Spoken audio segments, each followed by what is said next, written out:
এই কামগুলো এখানে গড়ে বর্তমানে।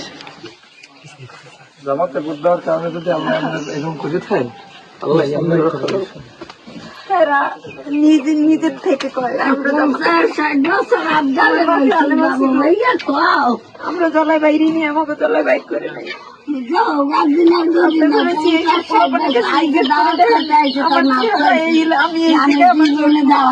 আমার এই এলাকার কোনোদিন দেখছে না,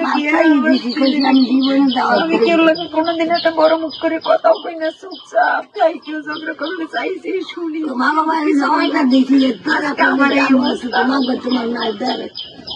ঝালকাঠি এক আসনে আপনাদের এই ত্যাগের বিনিময়ে আল্লাহ আমাদের শক্তি এমন দেবে যে আপনারা এই মানুষের নেতৃত্ব দেবেন। দুঃখ নেবেন না।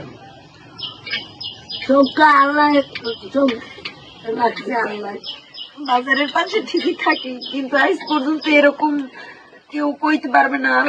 আল্লাহ ভরসা করে যে বলে এরকম নাজিম। আমি যদি বেঁচে থাকি আমার কোন নেতা কর্মী, আমি আগে বছর যাবো, তারপরে নেতারা আমার কোনো দুঃখ নেবেন না ইনশাল্লাহ। আমি আছি, আমি ঢাকা থেকে শুনছি, আমি সাথে সাথে চলে আসছি। আমার 2 দিন পরে ফ্লাইট, সৌদি যাবো, মক্কায় যাবো, দোয়া করবেন। কিন্তু আমি আপনার এই শুধু পত্রিকায় দেখছি, আমি চলে আসছি। আমার কোনো ভয় ডর নাই। আমারে আল্লাহ তৈরি করছে, যেদিন মারা যাবো ওই দিনই। মনে রাখবেন, আল্লাহ কোরআন সাংবাদিক আইছে আমার কাছে জিজ্ঞাসা করছে অন্য মানুষে মারামারি করছে নাকি, সেই সাংবাদিক আইছে আমার কাছে জিজ্ঞাসা করে এই হেরা ছবি দিয়েছে আমার। পরে হেরা নাকি আমার বাড়িতেও আইছিল। একটা ভাই আমার 18 সাল থেকে এখন পর্যন্ত বাড়িতে যাইতে পারে না। আমরা যে মরলে মাটি দেবে, এই মাটি দিতে পারতে পারে না, ডরের চোটে, ভয়ের চোটে।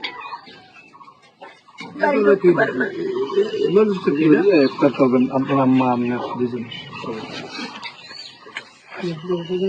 মা আসি, দোয়া করে সুদের মায়ের ওই মাথার পায়ের আঙুল সাবধানে থাকুন। হ্যাঁ, কোনো টেনশন, আসমানে আল্লাহ আছে, ঠিক আছে না?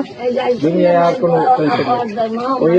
ওই ডাক্তার রুচিলে এখন আল্লাহর দ্বারা এই দুটো করতে পারবেন যে এই একটা দাগের রুচিলায় যে আমি দাঁড়িয়ে পাল্লায় ভোট দিলাম, আমার এই মাসে ওই ডাকটাও আমাদের জান্নাতের রুচিলায় দেখতে হবে। সেটা কি না জানে আল্লাহ। আমরা তো মিথ্যার পক্ষে দেন নাই, সত্যের পক্ষে ছিল।